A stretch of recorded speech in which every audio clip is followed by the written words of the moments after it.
Sex education അഥവാ ലൈംഗിക വിദ്യാഭ്യാസം എല്ലാവരും കേട്ടിട്ടുള്ളൊരു കാര്യമായിരിക്കും അത്. പക്ഷേ ഇന്നത്തെ കാലഘട്ടത്തിൽ പോലും എല്ലാ സ്കൂളുകളിലും അതൊന്നും ഇപ്പോഴും ലഭ്യമല്ല.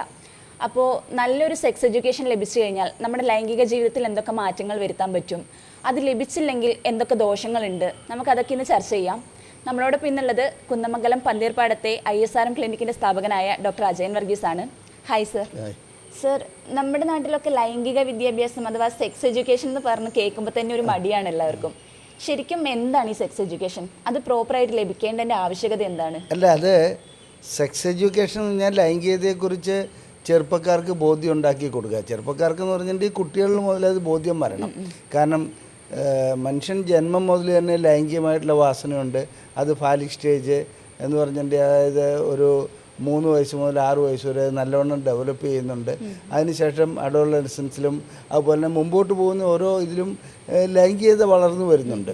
അപ്പോൾ ഈ ലൈംഗികത വളർന്നു വരുമ്പോൾ അതിൽ ഏത് രീതിയിലാണത് ഉപയോഗിക്കേണ്ടത്, എന്തെല്ലാം ആണ് അതിൻ്റെ പ്രശ്നങ്ങൾ, അതുപോലെ തന്നെ ലൈംഗികതയിൽ വേണ്ട രീതിയിലുള്ള കാര്യങ്ങൾ ചെയ്യാതെ വേണ്ടാത്ത രീതിയിലേക്ക് കുട്ടികൾ പോകുന്നു. ഇത്തരം കാര്യങ്ങളൊക്കെ ശരിക്കും പറഞ്ഞാൽ കുട്ടികൾക്ക് സ്കൂളിൽ നിന്ന് തന്നെ വിദ്യാഭ്യാസമായിട്ട് നൽകേണ്ടതുണ്ട്.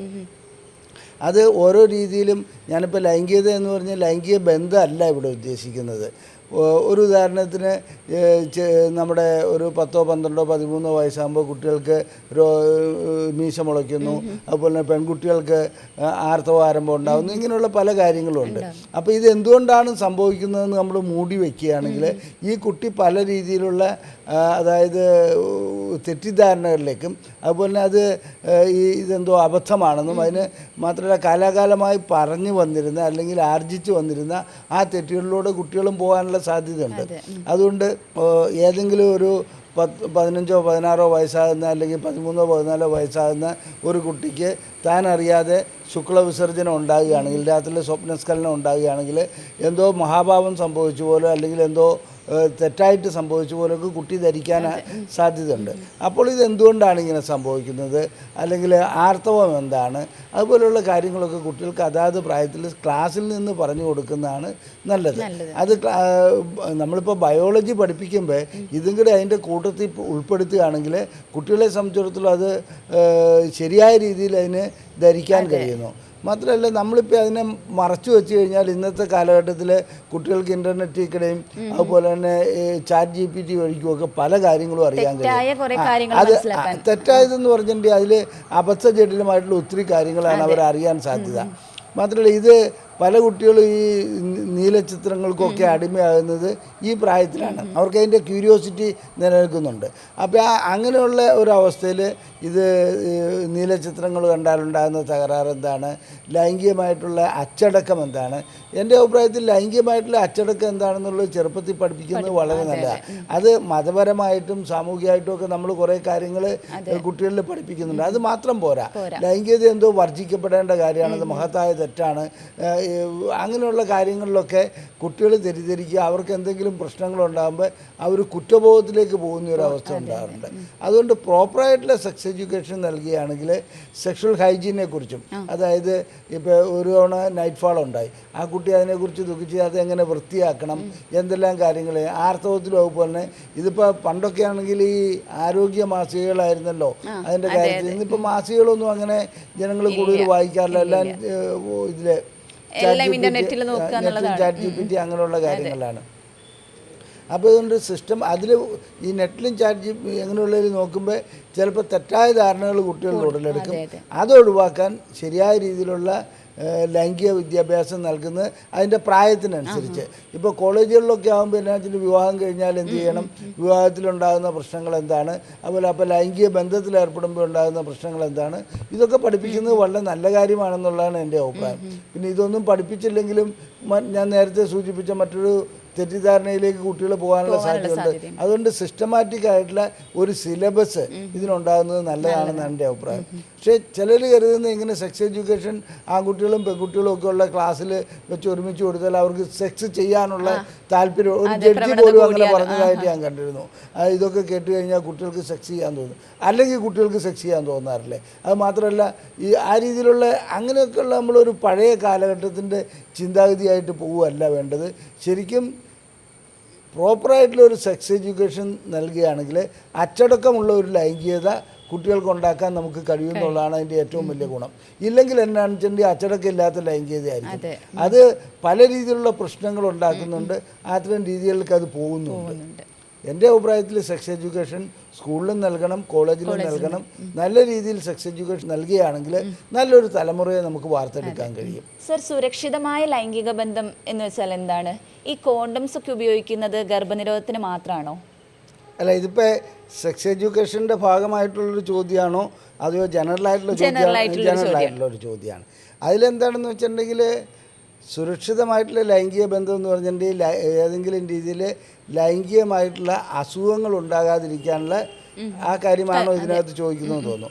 അപ്പോൾ കോണ്ടം ഉപയോഗിക്കുകയാണെങ്കിൽ ലൈംഗിക രോഗങ്ങൾ പകരാതിരിക്കുമോ എന്നുള്ളതാണ് പ്രസക്തമായ ചോദ്യമെങ്കിൽ ഒരു 99% അത് പകരാതിരിക്കും.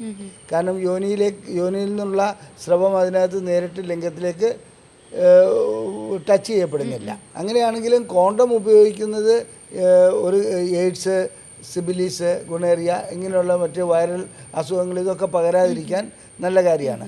സുരക്ഷിതമായ ലൈംഗിക ബന്ധത്തിലാണ് ഏർപ്പെടുന്നതെങ്കിൽ ഇതിൻ്റെ കോണ്ടത്തിൻ്റെ ആവശ്യമില്ല. ഇനി സന്താന നിയന്ത്രണത്തിലാണെങ്കിൽ കോണ്ടം നന്നായിട്ട് ഉപയോഗിക്കുക, അതിനകത്ത് നല്ല കാര്യമാണ്. അതേസമയത്ത് സുരക്ഷിതമല്ലാത്ത ഇപ്പോൾ അപരിചിതരുമായിട്ടുള്ള ലൈംഗിക ബന്ധം അങ്ങനെയൊക്കെയുള്ള കാര്യങ്ങളിൽ ഏർപ്പെടാൻ പോവുകയാണെങ്കിൽ, അഥവാ പരിചിതരാണെങ്കിൽ പോലും അവരുടെ സ്വഭാവ രീതി നമുക്ക് മുൻകൂട്ടി കാണാൻ പറ്റില്ലല്ലോ. അങ്ങനെയുള്ള ലൈംഗിക ബന്ധത്തിൽ ഏർപ്പെടുമ്പോൾ കോണ്ടം ഉപയോഗിക്കുന്നത് നല്ലതാണ്. എൻ്റെ അഭിപ്രായത്തിൽ ലൈംഗികത ഇങ്ങനെ ഓടി നടന്ന് ലൈംഗിക ബന്ധത്തിൽ ഏർപ്പെടേണ്ട ഒരു കാര്യമൊന്നുമില്ല. അതായത് സുരക്ഷിതമായിട്ടുള്ള ലൈംഗിക ബന്ധം അവനവൻ്റെ ഇണയുമായി തന്നെയുള്ള ലൈംഗിക ബന്ധമാണ്. അങ്ങനെ ഏതെങ്കിലും ഒരു നിവൃത്തിയില്ലായ്മയിലോ നിവൃത്തികേടിലോ ചെന്ന് പെടുകയാണെങ്കിൽ തീർച്ചയായിട്ടും കോണ്ടം ഉപയോഗിച്ചിരിക്കണം എന്നുള്ളതാണ് എൻ്റെ അഭിപ്രായം. അത് ലൈംഗിക രോഗങ്ങൾ പടരാതിരിക്കാൻ ഉപകരിക്കും. ഡോക്ടർ, ഈ സെക്ഷൽ ഹൈജീൻ എത്രത്തോളം ഇമ്പോർട്ടൻ്റ് ആണ്? ഈ സെക്ഷൽ ഹൈജീൻ എന്ന് പറയുമ്പോൾ അത് പല രൂപത്തിലുണ്ട്. എന്നിരുന്നാലും ശരി, ഭാര്യ ഭർത്താക്കന്മാർ ലൈംഗിക ബന്ധത്തിൽ ഏർപ്പെടുന്നു, അതിൻ്റെ ഹൈജീൻ വേറൊന്നാണ്. നേരത്തെ നമ്മൾ സൂചിപ്പിച്ച കോണ്ടം ഉപയോഗിച്ചിട്ടുള്ള അപരിചിതമായിട്ടുള്ള ലൈംഗിക ബന്ധത്തിൽ ഏർപ്പെടുന്നു, അതും ആ രീതിയിലുള്ള ഇതാണ്. അപ്പോൾ ശരിക്കുള്ള ഭാര്യ ഭർത്താക്കന്മാർ ലൈംഗിക ബന്ധത്തിൽ ഏർപ്പെടുകയാണെങ്കിൽ ലൈംഗിക ബന്ധത്തിന് ശേഷം അവർ വൃത്തിയായി അവരുടെ ലിംഗവും യോനിയും കഴുകേണ്ടതുണ്ട്. അതിൻ്റെ കാരണം ഏതെങ്കിലും രീതിയിലുള്ള സ്രവമോ എന്തെങ്കിലും ഉണ്ടെങ്കിൽ അത് വൃത്തിയായി കഴുകുകയാണെങ്കിൽ അണുബാധകൾ ഉണ്ടാകാതിരിക്കാൻ സാധിക്കും. എന്നാൽ സ്ഥിരമായി ബന്ധപ്പെടുന്ന ഭാര്യയും ഭർത്താവിനും അവർക്ക് രണ്ടുപേർക്കും മറ്റ് അസുഖങ്ങളൊന്നും ഇല്ലെങ്കിൽ ലൈംഗികമായിട്ടുള്ള അസുഖങ്ങളൊന്നും അതിൽ വരില്ല. എന്നിരുന്നാലും ഏതെങ്കിലും ഒരു കാരണവശാൽ ഭാര്യയ്ക്ക് മൂത്രക്കടച്ചിലോ അല്ലെങ്കിൽ എന്തെങ്കിലും ഒരു അസുഖം ഉണ്ടെങ്കിൽ അത് ഭർത്താവിനും കൂടി വരുന്ന ഒരു അവസ്ഥയിലേക്ക് പോകാറുണ്ട്. തിരിച്ചുമാണ്, ഭർത്താവിനുണ്ടെങ്കിൽ ഭാര്യയ്ക്കും വരും. അപ്പോൾ അങ്ങനെയുള്ള ഒരു അവസ്ഥയിൽ അത് പെട്ടെന്ന് തന്നെ കഴുകി വൃത്തിയാക്കുകയാണെങ്കിൽ, നല്ല രീതിയിലുള്ള സോപ്പ് ഉപയോഗിച്ചിട്ട് കഴുകി വൃത്തിയാക്കുകയാണെങ്കിൽ, ശുദ്ധമായ ജലമായാലും കുഴപ്പമില്ല, കഴുകി വൃത്തിയാക്കുകയാണെങ്കിൽ തീർച്ചയായിട്ടും അത് നല്ലൊരു കാര്യമാണ്. പിന്നെ ലൈംഗികമായിട്ട് ഉള്ള ശുചിത്വത്തിൽ ഈ അടിവസ്ത്രങ്ങൾ എപ്പോഴും എന്നാണെന്ന് വെച്ചിട്ടുണ്ടെങ്കിൽ ആ ഉപയോഗിച്ച അടിവസ്ത്രങ്ങൾ വീണ്ടും ഉപയോഗിക്കരുത്. അതുപോലെ തന്നെ ഒരു ദിവസം തന്നെ 2 അടിവസ്ത്രങ്ങൾ മാറ്റുന്നത് നല്ലതാണ്. അങ്ങനെ അടിവസ്ത്രങ്ങളുടെ കാര്യത്തിൽ നമ്മൾ വളരെയധികം ശ്രദ്ധ കേന്ദ്രീകരിക്കേണ്ടതുണ്ട്. പിന്നെ എപ്പോഴും ലിംഗവും യോനിയും വൃത്തിയായി സൂക്ഷിക്കേണ്ടത് സെക്ഷൽ ഹൈജീൻ്റെ ഒരു ആവശ്യമാണ്. മൂത്രം ഒഴിച്ചു കഴിഞ്ഞാൽ അതൊന്ന് വൃത്തിയായി കഴുകുക. അതുപോലെ തന്നെ അങ്ങനെ ഏതെങ്കിലും അണുബാധ ഉണ്ടെങ്കിൽ ലൈംഗികമായിട്ട് ബന്ധപ്പെടാതിരിക്കുക. അണുബാധ ഉണ്ടെങ്കിലും ആ സമയത്ത് ലൈംഗികമായിട്ട് ബന്ധപ്പെടുകയാണെങ്കിൽ തീർച്ചയായിട്ടും ഇവർക്ക് അങ്ങോട്ടും ഇങ്ങോട്ടും ഇത് പകരാനുള്ള സാധ്യതയുണ്ട്.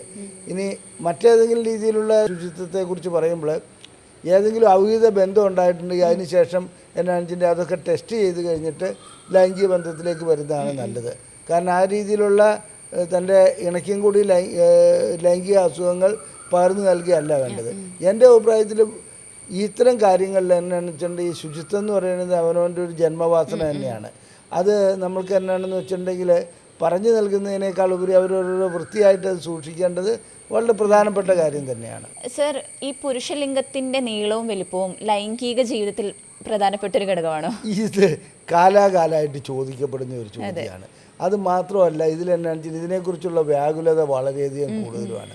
ശരിക്കും പറഞ്ഞാൽ നല്ല രീതിയിലുള്ള, അതായത് ഒരു ലൈംഗിക ബന്ധത്തിന് ഒരു 2.5 ഇഞ്ച്, അതൊരു 6 സെൻറ്റിമീറ്ററോളം നീളം ഉണ്ടെങ്കിൽ ഉദ്ധരിച്ച് നിൽക്കുന്ന ലിംഗം ഒരു സ്ത്രീക്ക് ലൈംഗികമായിട്ടുള്ള സംതൃപ്തി ലഭിക്കും.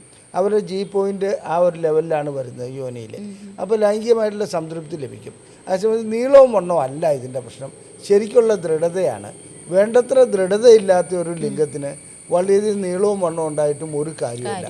അപ്പോൾ നീളവും വണ്ണവും എന്ന് പറയുന്നത് യോനിക്ക് ഒരു ചെറിയ മുട്ടുസൂചി മുതൽ, ഞാൻ പലയിടത്തും പറഞ്ഞിട്ടുള്ളത്, മുട്ടുസൂചി മുതൽ ഒരു എന്നാണെന്ന് വെച്ചാൽ ആനക്കൊമ്പിനെ വരെ ഉൾക്കൊള്ളാനുള്ള, ഒരു കുട്ടിയുടെ തല വരെ ഉൾക്കൊള്ളാനുള്ള കഴിവുണ്ട്. നീളവും വണ്ണവും അല്ല, അതിൽ ശരിക്കുള്ള സുഖം ലഭിക്കണമെന്നുണ്ടെങ്കിൽ ദൃഢതയാണ് ആവശ്യം.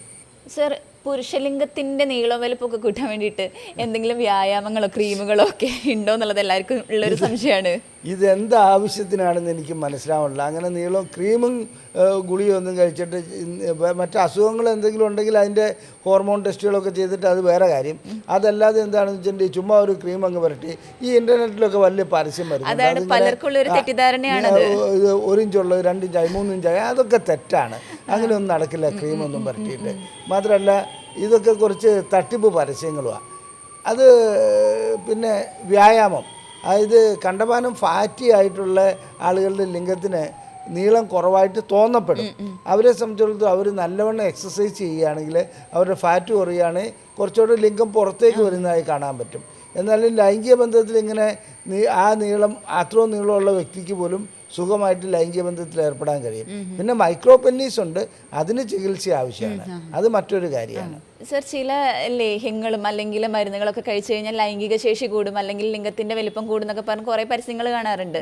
അപ്പോൾ അത് ഡോക്ടറുടെ നിർദ്ദേശം ഇല്ലാണ്ട് ഇങ്ങനെയൊക്കെ യൂസ് ചെയ്യുന്നത് ബുദ്ധിമുട്ടാവില്ല? അല്ല, ഈ ശേഷി കൂടുമെന്ന് ചോദിച്ചിട്ടുണ്ടെങ്കിൽ അതിനകത്തിരിക്കുന്ന കണ്ടന്റ് എങ്ങനെയുണ്ടെന്നുള്ളത് ആശ്രയിച്ചിരിക്കും. ഈ അശ്വഗന്ധ, അതുപോലെ ഇതില്ലേ നായ്ക്കൊണ്ണപ്പൊടി, അങ്ങനെയുള്ളതിലൊക്കെ ലൈംഗിക ശേഷി ഒരു പരിധി വരെ കുറഞ്ഞ രീതിയിലൊക്കെ കൂടാറുണ്ട്. അതേസമയത്ത് അതിന് നീളവും വണ്ണവും കൂടുമെന്ന് പറഞ്ഞിട്ടുണ്ടെങ്കിൽ അത് വെറും തെറ്റിദ്ധാരണയാണ്. മാത്രമല്ല ഈ നീളവും വണ്ണവും കൂടുമെന്നും പറഞ്ഞ് ഈ നോർത്ത് ഇന്ത്യയിൽ നിന്നൊക്കെയുള്ള കുറേ പ്രൊഡക്റ്റുകൾ ഇവിടെ വരുന്നുണ്ട്. മെഡിക്കൽ ഷോപ്പിലൊക്കെ സുഖമായിട്ട് കിട്ടുകയും ചെയ്യും. ആ കാശങ്ങ് പോയി കിട്ടുമെന്നുള്ള കവിഞ്ഞ് യാതൊരു ഗുണവും അതിനകത്തുണ്ടാവില്ല. ഡോക്ടർ, ഈ സ്വയംഭോഗം ശരീരത്തിന് ഹാനികരമാണ്, അത് ഭാവിയിലുള്ള ലൈംഗിക ജീവിതത്തിന് ബാധിക്കുമോ? ഇതൊക്കെ വെറുതെ കുറേ തെറ്റിദ്ധാരണകൾ. ഇപ്പോൾ സ്വയംഭോഗം ചെയ്യാനല്ല ഞാൻ പറയണത്. സ്വയംഭോഗം ഒരു വ്യക്തി ചെയ്തു പോയെന്ന് ഓർത്ത് അദ്ദേഹത്തിൻ്റെ ഇങ്ങനെ ഒരു മാനസിക രോഗിയായി മാറേണ്ട കാര്യമൊന്നുമില്ല. സ്വയംഭോഗം ചെയ്യുന്നത് ലൈംഗിക ആരോഗ്യത്തിന് നല്ലത് തന്നെയാണ്, അതിനൊരു ദോഷവും ഉണ്ടാക്കില്ല. അതേസമയത്ത് ദിവസവും സ്വയംഭോഗം ചെയ്യണം എന്നുള്ളൊരു അഭിപ്രായം എനിക്കില്ല. ചെയ്യുന്നവരെ സംബന്ധിച്ചിടത്തോളം എന്നാ വെച്ചിട്ടുണ്ടെങ്കിൽ ലൈംഗിക ആരോഗ്യത്തിന് ഗുണകരമാണെന്ന് ഞാൻ പറഞ്ഞു കഴിഞ്ഞു. ഇനി രണ്ടാമത്തെ കാര്യം, സ്വയംഭോഗം ചെയ്യുന്നത് കൊണ്ട് വേറെ മുടി നരച്ചു പോവും, മാനസികമായിട്ടുള്ള തകരാറ് വരും, ബുദ്ധി കുറയും, ഇതൊക്കെ പറയുന്നത് വെറുതെയാണ്. അങ്ങനെ ഒരു സംഭവമൊന്നും ഉണ്ടാവില്ല. മാത്രമല്ല ജന്തുക്കളിൽ പോലും ചില ജന്തുക്കളിലൊക്കെ സ്വയംഭോഗം കാണുന്നുണ്ട്. ഇത് ഒരു സ്വാഭാവിക പരിണാമമായിട്ട് മാത്രം അതിനെ കണ്ടാൽ മതി. അല്ല, ഇതിൽ അഡിക്റ്റ് ആയിട്ടുള്ള ആൾക്കാർ ഇതിലെന്താണെന്ന് വെച്ചിട്ടുണ്ടെങ്കിൽ അതിൽ പറഞ്ഞാൽ നീലചിത്രങ്ങളൊക്കെ കണ്ട് സ്വയംഭോഗം ചെയ്യുക. പിന്നെ ഇത് മാത്രം ഒരു തൊഴിലായിട്ട് എടുക്കുന്ന ചില വ്യക്തികളെ സംബന്ധിച്ചിടത്തോളം വിവാഹം കഴിഞ്ഞാൽ അവർക്ക് ലൈംഗിക ജീവിതത്തെക്കാൾ കൂടുതൽ, അതായത് സ്ത്രീയുമായിട്ടുള്ള ലൈംഗിക ബന്ധത്തെക്കാൾ കൂടുതൽ അല്ലെങ്കിൽ പുരുഷനുമായിട്ടുള്ള ലൈംഗിക ബന്ധത്തെക്കാൾ കൂടുതൽ സ്വയംഭോഗത്തിൽ താല്പര്യമുള്ള ചില ദമ്പതികളുണ്ട്.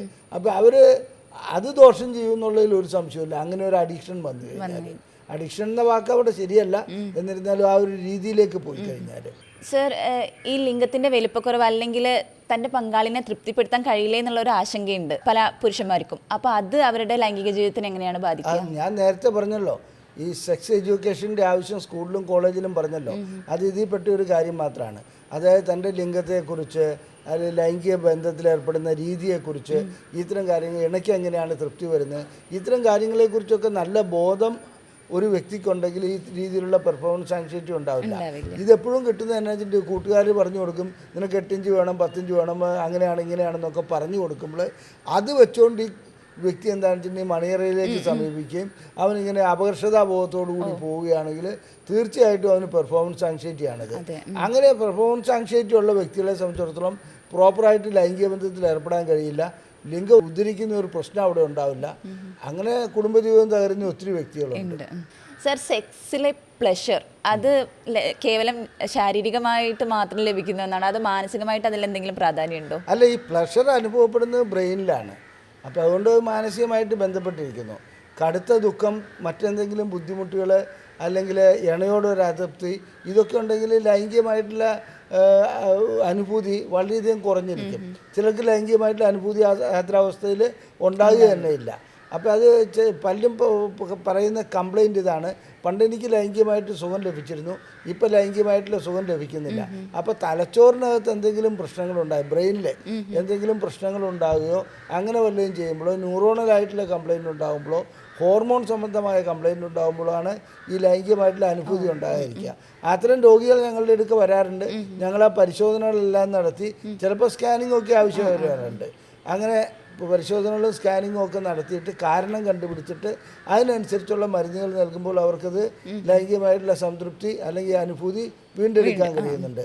ചില വ്യക്തികൾക്ക് അവരുടെ ബ്രെയിനിന് ആ രീതിയിലുള്ള ഡാമേജ് ഉണ്ടായിക്കഴിഞ്ഞാൽ അത് ഇപ്പോൾ സ്ട്രോക്കൊക്കെ വരുന്ന പോലെ അത് നമ്മൾ അറിയുന്നില്ല എന്ന് മാത്രം. അവർ ആ ഏരിയയ്ക്ക് തകരാറുണ്ടായി കഴിഞ്ഞാൽ തീർച്ചയായിട്ടും എന്ത് ചെയ്യില്ല, ലൈംഗിക അനുഭൂതി വീണ്ടെടുക്കാൻ കഴിയാത്ത അവസ്ഥയിലേക്കും പോകാറുണ്ട്. സർ, ഈ ഫോർ പ്ലേ എന്ന് പറഞ്ഞാൽ എന്താണ്? അതിന് ലൈംഗിക ജീവിതത്തിലുള്ള പ്രാധാന്യം എന്താണ്? ഇതിൽ ഞാൻ പല വീഡിയോയിലും അത് പറഞ്ഞിട്ടുണ്ട്. ഫോർ പ്ലേ എന്ന് പറയുന്നത് ശരിക്കും പറഞ്ഞാൽ അതിപ്പോൾ ഒരു പാചകക്കാരൻ ദോശ ചുടുമ്പോൾ ദോശക്കല്ല് നല്ലവണ്ണം ചൂടായിട്ട് മാവ് കോരി ഒഴിക്കാവുള്ളൂ. അതാണ് ഫോർ പ്ലേ എന്ന് പറഞ്ഞിട്ട് ഇപ്പോൾ ഞാൻ ഈ പറഞ്ഞതിന്, അതായത് നേരിട്ട് ലൈംഗിക ബന്ധത്തിൽ ഏർപ്പെടുകയാണെങ്കിൽ ഒരു സ്ത്രീക്കും ലൈംഗികമായിട്ടുള്ള അനുഭൂതി ഉണ്ടാവുകയില്ല. അവരെ സംബന്ധിച്ചിടത്തോളം സ്ത്രീയുടെ ശരീരഘടന തന്നെ അതാണ്. അവർക്ക് ഫോർ പ്ലേ എന്ന് പറയുന്നത് അവരുടെ സ്ഥലങ്ങളിൽ, ക്ലൈറ്റോറിസിൽ, മറ്റു ഭാഗങ്ങളിലൊക്കെ സ്റ്റിമുലേറ്റ് ചെയ്യുക എന്നുള്ളതാണ് ഫോർ പ്ലേ എന്നുള്ളതാണ് നാം ശരിക്കും ധരിച്ചിരിക്കുന്നത്. എന്നാൽ ഫോർ പ്ലേ എന്ന് പറയുന്നതിന് മുമ്പ് ഒരു ഘടകമുണ്ട്. അതായത് രാവിലെ മുതൽ വൈകുന്നേരം വരെ തൻ്റെ ഇണയെ കുറ്റം പറയുക, അല്ലെങ്കിൽ അവരുടെ അപ്പനും അമ്മയ്ക്കും തെറി വിളിക്കുക, ഇങ്ങനെയൊക്കെയുള്ള കലാപരിപാടികളെല്ലാം നടത്തിയതിന് ശേഷം വൈകുന്നേരം വന്നിട്ട് ഫോർ പ്ലേ ചെയ്യാൻ തുടങ്ങിയിട്ട് ഒരു കാര്യമില്ല. അപ്പോൾ ഫോർ പ്ലേ എവിടെയാണ് കിടക്കുന്നത്? തലച്ചോറിനെയാണ് ആദ്യം സ്റ്റിമുലേറ്റ് ചെയ്യിപ്പിക്കേണ്ടത്, അത് ബ്രെയിനിനെയാണ്. അപ്പോൾ എന്നാ വെച്ചിട്ടുണ്ടെങ്കിൽ ഇപ്പോൾ ഞാൻ ഇതിനു മുമ്പ് ഒരു വീഡിയോയിൽ പറഞ്ഞു, ഒരു ചായ കൊണ്ടുവരികയാണെങ്കിൽ അല്പം മധുരം കുറഞ്ഞാൽ സഹിച്ചാൽ കുടിക്കുക. അതിന് മധുരം കുറഞ്ഞതിന് സർവത്ര ബഹളം ഉണ്ടാക്കി കഴിഞ്ഞാൽ ആ സ്ത്രീയെ സംബന്ധിച്ചിടത്തോളം അന്ന് ലൈംഗിക ബന്ധത്തിൽ ഏർപ്പെടാൻ കഴിയില്ല. അല്ലെങ്കിൽ അത് നല്ല രീതിയിൽ പറഞ്ഞു മനസ്സിലാക്കുകയാണെങ്കിൽ കുഴപ്പമില്ല. അപ്പോൾ ഇത് പരസ്പരം അങ്ങോട്ടും ഇങ്ങോട്ടുമുള്ള കാര്യത്തിൽ എന്നും ലഹളയും ബഹളമായിരിക്കുന്ന വ്യക്തികൾക്ക് ഫോർ പ്ലേ ചെയ്തിട്ട് മാത്രം കാര്യമില്ല. അപ്പോൾ ഫോർ പ്ലേ എന്നുകൊണ്ട് ഉദ്ദേശിക്കുന്നത് ഞാൻ നേരത്തെ പറഞ്ഞോളം ദോശക്കല്ല് ചൂടാക്കി എടുക്കുകയാണ്. അപ്പോൾ ആ വാക്ക് ഞാൻ ഇപ്പോൾ ഒരു ടെക്നിക്കലി അല്ലെങ്കിൽ സയൻറ്റിഫിക് ടേം അല്ലെങ്കിൽ കൂടി അത് മനസ്സിലാകാൻ വേണ്ടി പറയുന്നേ ഉള്ളൂ. അപ്പോൾ ഈ ദോശക്കല്ല് ചൂടാക്കി എടുക്കുക എന്ന് പറയുമ്പോൾ പരസ്പരം അങ്ങോട്ടും ഇങ്ങോട്ടും മ്യൂച്വൽ മാസ്റ്റർബേഷൻ ചെയ്യുക, ലൈംഗിക ഭാഗങ്ങളിൽ സ്റ്റിമുലേറ്റ് ചെയ്യുക, സ്ഥലങ്ങൾ, യോനി, അതുപോലെ തന്നെ ക്ലൈറ്റോറിസ്, മറ്റ് മനുഷ്യ ശരീരത്തിലെ എല്ലാ ഭാഗങ്ങളും സ്റ്റിമുലേറ്റ് ചെയ്യാൻ കഴിയുന്നുണ്ട്. അതിൽ തിരിച്ച് മനസ്സിലാക്കേണ്ട പുരുഷൻ്റെ പോലും സ്ഥലങ്ങൾക്ക് സ്റ്റിമുലേറ്റ് ചെയ്താൽ ലൈംഗികമായിട്ടുള്ള ഉത്തേജനം ഉണ്ടാകാറുണ്ട്. അപ്പോൾ അത് സ്ത്രീ ചെയ്തു കൊടുക്കേണ്ടതുണ്ട്. ഇങ്ങനെ അങ്ങോട്ടും ഇങ്ങോട്ടും ചെയ്തതിന് ശേഷം രണ്ടു കൂട്ടരും നല്ലവണ്ണം റെഡിയാകുന്ന, അതായത് ലൂബ്രിക്കേഷൻ വരുന്നു, അതുപോലെ ലിംഗത്തിന് ദൃഢത വരുന്നു. ആ സമയത്ത് യോനിക്കുള്ളിലേക്ക് ലിംഗം കടത്തുകയാണെങ്കിൽ അത് ഇൻ്റർ കോഴ്സാണ്. അപ്പോൾ നമ്മൾ ഫോർ പ്ലേ കഴിഞ്ഞു, അതായത് ഔട്ടർ കോഴ്സ്, ഈ അതിനകത്ത് ഇൻ്റർ കോഴ്സ് കഴിഞ്ഞു. ഇനി അതിനകത്ത് ഈ ഇൻ്റർ കോഴ്സ് കഴിഞ്ഞാൽ ഒരു ആഫ്റ്റർ കോഴ്സ് ഉണ്ട്. ചില പുരുഷന്മാരെന്നാ ലൈംഗിക ബന്ധം കഴിഞ്ഞാൽ ഉടനെ തന്നെ അവരെന്ത് ചെയ്യുമെന്ന് വെച്ചിട്ടുണ്ടെങ്കിൽ അപ്പുറത്തേക്ക് മലർന്നും കിടക്കണം. അതേസമയത്ത് ഒരു സ്ത്രീയെ സംബന്ധിച്ചിടത്തോളം ലൈംഗിക ബന്ധം കഴിഞ്ഞു കഴിഞ്ഞാൽ ഒന്ന് ഹഗ് ചെയ്യുന്നതും കുറച്ചുകൂടെ രീതിയിൽ ശരീരത്തിൽ ടച്ച് ചെയ്യുന്നതും നല്ലതാണ്. അങ്ങനെ എല്ലാ പുരുഷന്മാർക്കും കഴിഞ്ഞോളണമെന്നില്ല, അത് കഴിയുന്നത് നല്ലതാണെന്ന് ഞാൻ പറഞ്ഞെന്ന് മാത്രം. അപ്പോൾ ഔട്ടർ കോഴ്സ്, ഇൻ്റർ കോഴ്സ്, ആഫ്റ്റർ കോഴ്സ്, അങ്ങനെയുള്ളൊരു കാര്യമുണ്ട്. അതിനെക്കുറിച്ച് ഫോർ പ്ലേ മാത്രമല്ല, ഫോർ പ്ലേ എന്ന് പറയുന്നത് ആ ഒരു ശാരീരികം മാത്രമല്ല, അത് മാനസികം കൂടിയാണ്. ഡോക്ടർ, എന്താണ് ഈ ഓർഗാസം എന്ന് പറയുന്നത്? പല സ്ത്രീകളിലും ഓർഗാസം ലഭിക്കാറില്ല, അവർ ചിലപ്പോൾ അങ്ങനെ ഒരു വാക്ക് പോലും കേട്ടിട്ടുണ്ടാവില്ല. അത് ശരിയാണ്. ഓർഗാസം എന്താണെന്ന് വെച്ചാൽ നമുക്കതിനെ ഡിഫൈൻ ചെയ്യുകയാണെങ്കിൽ ലൈംഗിക ബന്ധത്തിൽ ഏർപ്പെടുമ്പോൾ ഒരു അവസാന ഭാഗത്ത് ലഭിക്കുന്ന ഒരു പരമസുഖമാണ്. ആ പരമസുഖത്തിൽ നമ്മൾ അറിയാതെ തന്നെ നമ്മൾ മുകളിലോട്ട് കയറി പോകുന്നു, അല്ലെങ്കിൽ ചിലർ പറന്നു പോകുന്ന ഒരു അനുഭൂതി ഉണ്ടാകുന്നു. ഇതൊക്കെയാണ് സ്ത്രീയും പുരുഷനും പറഞ്ഞു വരാറുള്ളത്. അത്ര ഒരു അനുഭൂതി അനുഭവിച്ചവർക്കേ അതറിയുള്ളൂ എന്താണെന്നുള്ളത്. അത്ര അനുഭൂതി അനുഭവിച്ച വ്യക്തികൾക്ക് ഓർഗാസം എന്താണെന്ന് വ്യക്തമായിട്ടറിയാം. നേരത്തെ സൂചിപ്പിച്ചോണം ചില സ്ത്രീകൾക്ക് ഓർഗാസം ലഭിക്കുന്നില്ല എന്നുള്ളത്. ഒരു 30% സ്ത്രീകൾക്ക് ഓർഗാസം ലഭിക്കാറില്ല. അതിൻ്റെ കാരണം എന്നാണെന്ന് വെച്ചിട്ടുണ്ടെങ്കിൽ അവരെ സംബന്ധിച്ചിടത്തോളം ലൈംഗിക ബന്ധം ചിലപ്പോൾ അവർക്ക് അത്രയും സമയം പോരായിരിക്കും.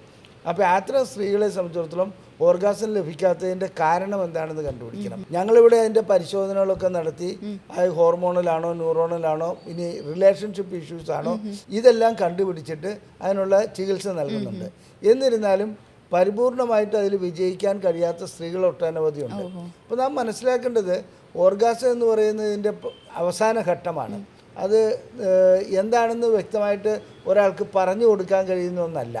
എന്നിരുന്നാലും അനുഭവിച്ചറിയേണ്ട ഒരു കാര്യം തന്നെയാണ്. ഇനി ചില സ്ത്രീകളെ സംബന്ധിച്ചിടത്തോളം അവർക്ക് മൾട്ടിപ്പിൾ ഓർഗാസം ലഭിക്കാറുണ്ട്. അത് ഒരിക്കൽ ഓർഗാസം ലഭിച്ചു, ബന്ധപ്പെട്ടുകൊണ്ടിരിക്കുകയാണ്, വീണ്ടും ഓർഗാസം ലഭിക്കുന്നു. ആ സമയത്ത് പുരുഷന് അങ്ങനെയല്ല. പുരുഷൻ്റെ ഓർഗാസം ഒരൊറ്റ തവണ മാത്രമേ ലഭിക്കുകയുള്ളൂ. അതോടുകൂടി മിക്കപ്പോഴും ശുക്ലവിസർജനവും നടക്കുന്നുണ്ട്.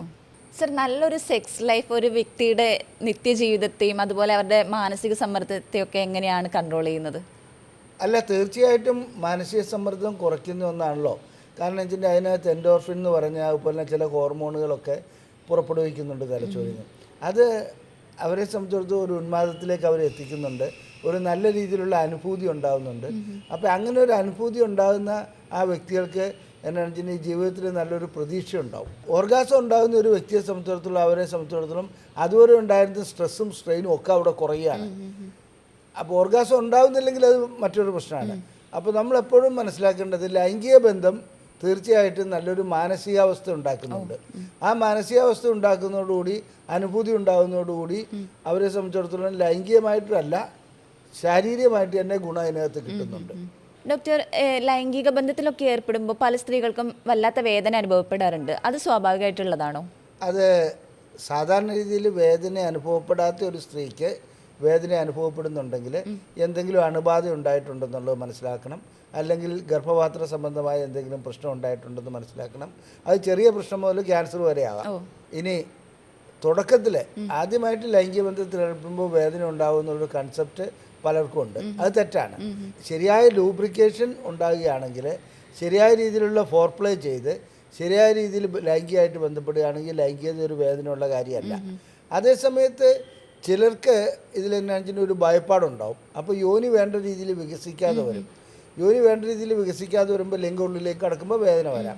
അത് നമ്മൾ നേരത്തെ പറഞ്ഞ സെക്സ് എഡ്യൂക്കേഷനൊക്കെ ഇതിൻ്റെ ഒരു ഭാഗമാണ്. എങ്ങനെ ഫോർപ്ലേ ചെയ്യണം, ഏത് രീതിയിലാണ് ലൈംഗിക ബന്ധത്തിലേക്ക് ഏർപ്പെടേണ്ടത്. പിന്നെ ചില പുരുഷന്മാരെ സംബന്ധിച്ചിടത്തോളം ഒരു കലാബോധം ഇല്ലാത്തവന്മാരുണ്ട്.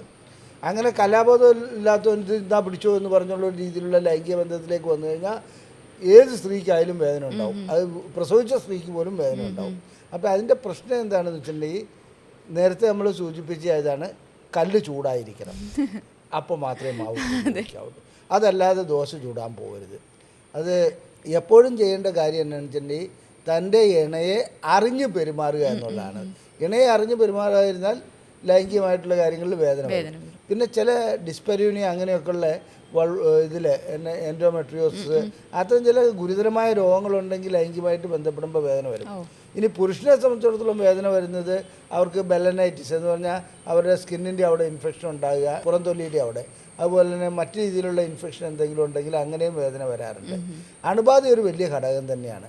അപ്പോൾ അതെന്താണെന്ന് നോക്കി കണ്ടുപിടിച്ചിട്ട് ഞങ്ങൾ സാധാരണ ചെയ്യാറുള്ളത്, ആർക്കാണ് വേദന, പുരുഷനാണോ സ്ത്രീക്കാണോ, അതിൻ്റെ കാരണം എന്താണ്, അതിൻ്റെ സ്വാബ് ടെസ്റ്റ്, അതുപോലെ അണുബാധയുണ്ടോ, ബ്ലഡ് ടെസ്റ്റ്, ഇതെല്ലാം കൂടെ ചെയ്തിട്ട് അതിൻ്റെ കാരണം കണ്ടുപിടിച്ചിട്ട് അതിനനുസരിച്ചുള്ള മരുന്ന് നൽകുകയാണ്.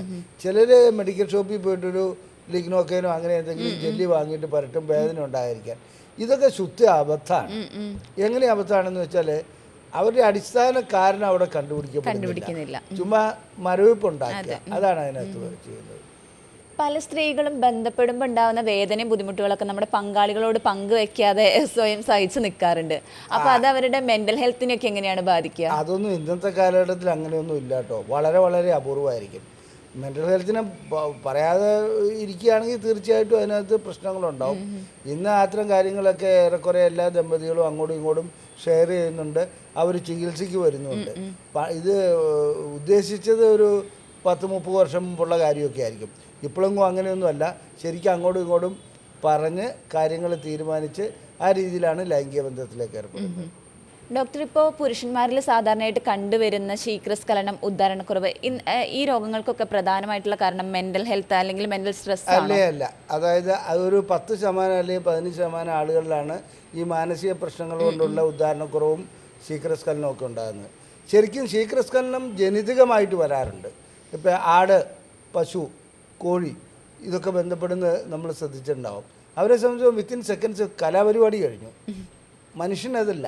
മനുഷ്യനെ ആർജിച്ചെടുത്ത ഒന്നാണത്. പക്ഷേ കാലം പുരോഗമിക്കുന്നതോടുകൂടി ലൈംഗിക ബന്ധത്തിൽ ഏർപ്പെടുമ്പോൾ കൂടുതൽ സമയം വേണമെന്നുള്ളൊരു അഭിപ്രായം ദമ്പതികൾക്കുണ്ടാകാറുണ്ട്. അത് ശരി തന്നെ. പക്ഷേ ജനിതകമായിട്ട് ചില വ്യക്തികളെ സംബന്ധിച്ചിടത്തോളം പെട്ടെന്ന് ശുക്ലവിസർജനം ഉണ്ടാകുന്നുണ്ട്. അത് ജനിതകമാണ്. അതിനുള്ള ട്രീറ്റ്മെൻ്റ് ഉണ്ട്. ജനിതക ഘടന മാറ്റിയല്ല, ചില അഡ്ജസ്റ്റ്മെൻറ്റ് ട്രീറ്റ്മെൻറ്റുകൾ നമുക്ക് ചെയ്യാൻ കഴിയും. മറ്റത് ഈ ശീഘ്രസ്ഖലനം എന്ന് പറയുന്നത് ശരിക്കും പറഞ്ഞാൽ അവിടെ ഒരു പ്രശ്നമുണ്ടായിട്ട് ശീഘ്രസ്ഖലനം ഉണ്ടാകുന്നതാണ്. അതായത് പ്രമേഹം വന്നു, ലൈംഗിക ശേഷിക്കുറവ് അനുഭവപ്പെടുന്നു. ഈ ശേഷിക്കുറവ് ശരിക്കും ശീഘ്രസ്ഖലനമായിട്ട് ചിലപ്പോൾ പ്രസൻറ്റ് ചെയ്യപ്പെടാറുണ്ട്. അതുപോലെ മറ്റ് ആരോഗ്യ പ്രശ്നങ്ങളുണ്ടാകുമ്പോഴും ശീഘ്രസ്ഖലനം ഉണ്ടാകാറുണ്ട്. അപ്പോൾ ശീഘ്രസ്ഖലനം രണ്ടാമതായിട്ടൊരു വ്യക്തിക്ക് വരികയാണെങ്കിൽ ആദ്യം സമയം ലഭിച്ചിരുന്നു, പിന്നെ സമയം തീരെ ലഭിക്കുന്നില്ല. അങ്ങനെ വരുന്ന വ്യക്തികളെ സംബന്ധിച്ചിടത്തോളം അടിസ്ഥാനപരമായിട്ട് എന്തോ കാരണം അവിടെ ഉണ്ട്. അതെന്താണ് അതിൻ്റെ കാരണം എന്നുള്ളത് കണ്ടുപിടിക്കാനുള്ള പരിശോധനകൾ നടത്തണം. ഞങ്ങൾ അത്തരം പരിശോധനകളെല്ലാം നടത്തി. നല്ല ചിലവ് വരുന്നൊരു ഇതാണ്. അവർക്ക് ഹോർമോൺ എല്ലാം ടെസ്റ്റ് ചെയ്യണം, ഞരമ്പുകൾ ടെസ്റ്റ് ചെയ്യണം, അങ്ങനെ സ്കാനിങ് ആവശ്യമുണ്ട്, സ്കാനിങ് ചെയ്യണം. ഇത്തരം ടെസ്റ്റുകളെല്ലാം ചെയ്തതിന് ശേഷം കാരണം കണ്ടുപിടിച്ചിട്ട് അതിനുള്ള ചികിത്സയിലേക്ക് വരണം. ചിലപ്പോൾ ശീഘ്രസ്ഖലനം എന്ന് പറയുന്നത് ശേഷിക്കുറവിൻ്റെ ഒരു പ്രസൻറ്റേഷൻ മാത്രമായി മാറാറുണ്ട്. ഇനി മാനസികമായിട്ട് ഒരു ഭയപ്പാടോടുകൂടി ലൈംഗിക ബന്ധത്തിൽ ഏർപ്പെടാൻ പോവുകയാണെങ്കിൽ ചിലപ്പോൾ പെട്ടെന്ന് സ്ഖലനം ഉണ്ടാവാറുണ്ട്. അത് ഭയപ്പാട് എന്താണെന്ന് മനസ്സിലാക്കി അതിന് ആ രീതിയിലുള്ള മാറ്റങ്ങൾ വരുത്താൻ ശ്രമിക്കണം. ഉദാഹരണക്കുറവെന്ന് പറഞ്ഞത് വളരെ അപൂർവമായിട്ടാണ്. നമ്മൾ നേരത്തെ ഡിസ്കസ് ചെയ്ത പെർഫോമൻസ് ആൻസൈറ്റി അങ്ങനെയൊക്കെ ഉള്ളതിൽ, പിന്നെ മാനസികമായിട്ട് ഇഷ്ടമില്ലാത്തൊരു വ്യക്തിയായിട്ട് ലൈംഗിക ബന്ധത്തിൽ ഏർപ്പെടാൻ പോവുക, അങ്ങനെയൊക്കെയുള്ള സമയത്ത് ഉദാഹരണക്കുറവുണ്ടാവും. എന്നാൽ ഉദാഹരണക്കുറവിൻ്റെ മുഖ്യ കാരണം പ്രമേഹം, പ്രഷർ, കൊളസ്ട്രോള്, അതുപോലെ യൂറിക് ആസിഡ്, ഇതുകൂടാതെ എന്നാണെന്ന് വെച്ചിട്ടുണ്ടെങ്കിൽ ചില എൻസൈമുകളുടെ കുറവുകൾ, ഹോർമോണുകളുടെ കുറവുകൾ, ടെസ്റ്റോസ്റ്ററോൺ, അങ്ങനെയുള്ള പ്രൊലാക്റ്റിൻ കൂടുക, അതുപോലെ തൈറോയിഡിൻ്റെ പ്രശ്നങ്ങൾ, ഇത്തരം കാരണങ്ങളാണ്. അപ്പോൾ കാരണങ്ങൾ എന്താണെന്ന് അറിയണമെന്നുണ്ടെങ്കിൽ അതിൻ്റെതായ പരിശോധനകൾ നടത്തണം. ചിലർക്ക് ഞരമ്പുകളെ ബാധിക്കുന്ന പ്രശ്നം കൊണ്ടുണ്ടാവാം, ചിലർക്ക് ഹോർമോണുകളെ ബാധിക്കുന്ന പ്രശ്നം കൊണ്ടുണ്ടാകാം. ഇതല്ലാതെ തന്നെ വീനസ് ലീക്കേജ് എന്ന് പറയുന്ന ഒരു കാര്യമുണ്ട്. ഇങ്ങനെ പല പല പ്രശ്നങ്ങളും ഇതിനകത്തുണ്ട്. അപ്പോൾ അതെന്താണെന്ന് കണ്ടുപിടിക്കാതെ, അതായത് പരിശോധനകൾ നടത്താതെ നമ്മൾ ഇന്നത് ശീഘ്രസ്ഖലനാണ് അല്ലെ ഇന്നത് ഇതാണ്, അതിന് ഒരു ഗുളിക, ആ രീതിയിലല്ല പോകേണ്ടത്. കാരണം കണ്ടുപിടിച്ചിട്ട് അതിനനുസരിച്ചുള്ള ട്രീറ്റ്മെന്റ് എടുക്കണം.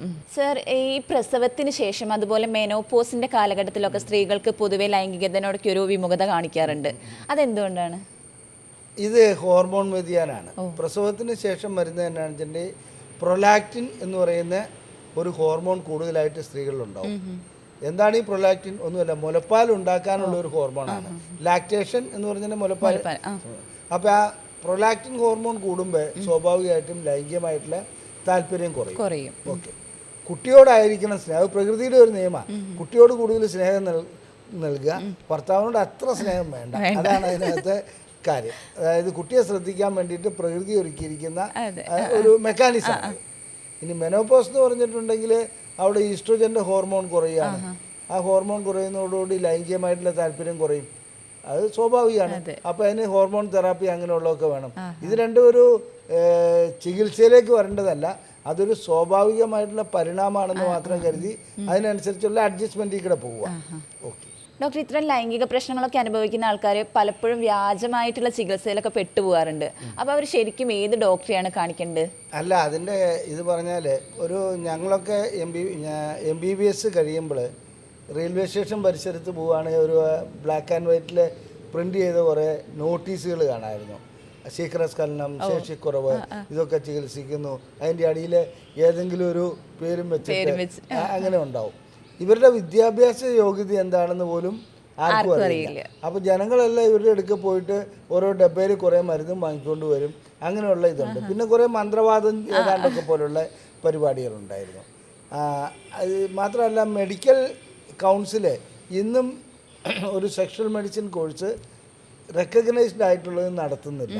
കാരണം ഇത് മെഡിക്കൽ കൗൺസിലിന് പോലും ഇതിനെന്തോ എന്നാണെന്ന് ടാബു ആണോ എന്നുള്ള ഒരു തോന്നൽ എനിക്കുണ്ട്. ശരിക്കും പ്രോപ്പറായിട്ടൊരു കോഴ്സ് നടത്തേണ്ടതാണ്. പിന്നെ ഉള്ളത് എന്നാണെന്ന് വെച്ചിട്ടുണ്ടെങ്കിൽ urologist, psychiatrist, dermatologist, gynaecologist, physicians, ഇവരൊക്കെ സെക്ഷൽ മെഡിസിൻ ട്രീറ്റ് ചെയ്യുന്നുണ്ട്. അവരൊരു പരിധി വരെ അവർക്കൊരു ന്യൂനതയുണ്ടാവും. കാരണം ഇപ്പോൾ ഒരു യൂറോളജിസ്റ്റിനെ സംബന്ധിച്ചിടത്തോളം സൈക്കോളജിക്കലി ഉള്ള കാര്യങ്ങൾ കൈകാര്യം ചെയ്യാൻ കഴിയില്ല. സൈക്കാട്രിസ്റ്റിനെ സംബന്ധിച്ചിടത്തോളം അതായത് അതിൻ്റെ ഇൻട്രാകാവണസ് ഇഞ്ചക്ഷനോ അത്തരം പ്രൊസീജിയറിലേക്ക് വരാനുള്ള കഴിവ് അദ്ദേഹത്തിന് ഉണ്ടാവില്ല. ഡെർമറ്റോളജിസ്റ്റിന് ഡെർമറ്റോളജിക്കൽ സംബന്ധമായതുള്ളൂ, ഗൈനക്കോളജിസ്റ്റിന് അവരുടേതായ വിഷയങ്ങൾ സംബന്ധം. പിന്നെ ഒരു ഫസ്റ്റ് ലൈൻ ട്രീറ്റ്മെൻറ്റ് ചെയ്യാൻ അവർക്ക് കഴിയുന്നുണ്ടാവാം. എന്നിരുന്നാലും ശരി, ഈ ലൈംഗിക പ്രശ്നങ്ങൾക്ക് സെക്ഷുവൽ മെഡിസിൻ പ്രാക്ടീഷണേഴ്സിനെ തന്നെയാണ് സമീപിക്കേണ്ടത്. അതിന്ന് വളരെ കുറവാണ്. അതുകൊണ്ട് എന്താണ് സംഭവിക്കുന്നതെന്ന് വെച്ചാൽ, ഏതെങ്കിലും ഒരു ഡോക്ടറെ കാണുന്നു, ഡോക്ടർ ഇപ്പോൾ താൽക്കാലിക ആശ്വാസത്തിന് വയാഗ്ര പോലെയുള്ള ഒരു ഗുളിക നൽകുന്നു, അതോടുകൂടി അതാണ് ശരിയെന്നുള്ള രീതിയിൽ ആയുഷ്കാലം വയാഗ്ര കഴിച്ചു പോകുന്നു. അത് കുറച്ച് കഴിയുമ്പോൾ ഹാർട്ട് അറ്റാക്ക്, അത് എന്താണെന്ന് വെച്ചിട്ടുണ്ടെങ്കിൽ അതിൻ്റെ അടിസ്ഥാന പ്രശ്നം അവിടെ കണക്കിലെടുക്കുന്നില്ല. അതായത് ഡോക്ടർമാരൊരു ഇപ്പോൾ ഏതെങ്കിലും ഒരു ഡോക്ടർ വയാഗ്ര എഴുതി കൊടുക്കുകയാണെങ്കിൽ ആ വയാഗ്ര പിന്നെ ഡോക്ടറെ കാണാതെ തന്നെ ജനം കഴിച്ചുകൊണ്ടിരിക്കും. ഇത് താൽക്കാലിക ആവശ്യത്തിനാണ് ഡോക്ടർ നൽകുന്നതെന്ന് രോഗി മനസ്സിലാക്കുന്നില്ല. എപ്പോൾ പ്രശ്നം വരുന്നു അപ്പോഴല്ല ഇത് കഴിച്ചുകൊണ്ടിരിക്കും. അപ്പം ചിലപ്പോൾ ഒരു പക്ഷേ അദ്ദേഹത്തിന് പ്രമേഹം ഉടലെടുത്തിട്ടുണ്ടാവാം, ഹൃദ്രോഗ സംബന്ധമായ പ്രശ്നങ്ങൾ ഉടലെടുത്തിട്ടുണ്ടാവാം, പ്രഷർ ഉടലെടുത്തിട്ടുണ്ടാകാം. ഇത്തരം കാര്യങ്ങളെല്ലാം കണക്കിലെടുത്തിട്ട് അതിനനുസരിച്ചുള്ള ചികിത്സ നൽകേണ്ടതുണ്ട്. അത് ദമ്പതികൾക്കാണ് ചികിത്സ നൽകേണ്ടത്. ഒരു വ്യക്തി ഭർത്താവ് വരുന്നു, എനിക്ക് ലൈംഗികമായിട്ടുള്ള ശേഷിക്കുറവുണ്ട്, ഓക്കെ എന്നാൽ പിടിച്ചോ വയാഗ്ര, അതല്ല അതിൻ്റെ ട്രീറ്റ്മെൻറ്റ്. ആ വയാഗ്ര എന്ന് പറയുന്നത് നൽകുന്നതോടുകൂടി ഭർത്താവ് വീട്ടിൽ പോകുന്നു, പ്രശ്നം അവിടെ തീരുന്നു. ആ സമയത്ത് രണ്ടുപേരെയും വിളിച്ചിട്ട് ഇന്ന തന്നെയാണ് നിങ്ങളുടെ ഭർത്താവിന് ഇന്ന രോഗങ്ങൾ ഡെവലപ്പ് ചെയ്യുകയാണ്, അപ്പോൾ അതിനനുസരിച്ചുള്ള കാര്യങ്ങൾ. ഞാനിപ്പോൾ ഇവിടെ ദമ്പതികാർ വരുമ്പോൾ അവരോട് മിക്കപ്പോഴും അവരുടെ ആഹാര രീതിയെക്കുറിച്ച് ചോദിക്കും.